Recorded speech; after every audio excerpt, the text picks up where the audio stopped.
नमस्कार शेतकरी मित्रांनो, मागे आपण एक व्हिडिओ बनवलेला आता याच बागेवर बनवलेला व्हिडिओ होता की या बागेची अंतरी एकदम थांबलेली होती आणि एकदम पिवळा व्हिडिओमध्ये पण दिसतच आहे।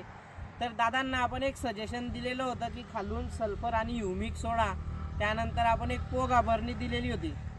त्या पोगा भरणीमध्ये मॅपासोल, अल्प्रोच, सिक्वेस्ट आणि काजू अशा 4 प्रोडक्टचं कॉम्बिनेशन आपण दिलेलं होतं। तर आपण आज 8 दिवसानंतर या प्लॉटवर पाहणी करण्यासाठी आलो की आपण दिलेल्या औषधीचा खरोखर शेतकऱ्यांना रिझल्ट येत आहे का नाही याची पडताळणी करणं हे सुद्धा आपलं कर्तव्य आहे। त्याच्यामुळे आपण आज प्लॉटवर आलेलो होतो। तर दादा काय वाटतं तुम्हाला? नाही, पवार कृषी केंद्राकडे गेलो मी, त्यांना सांगितलं बाबा माझा बाग पिवळा पडला तर त्याच्यावर काही उपाय करावा। त्यांनी आपल्याला चांगली माहिती दिली, पोगे भरणी केली, खालून ड्रिपने सोडलं, आत्ता उत्तम वाटतंय। बरं, अंतरीमध्ये काही बदल पूर्वीपेक्षा?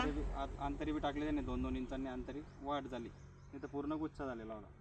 बरं, तुम्हाला हे पोगे भरणी आणि खालून औषध सोडलं ते सोडून समाधानी आहात म्हणजे तुम्ही? हो, समाधान आहे। बरं, इतर शेतकऱ्यांना काय सल्ला द्याल तुम्ही? नाही, पोगे भरणी केलीच पाहिजे पिवळा झालेला बागवर। बरं, धन्यवाद।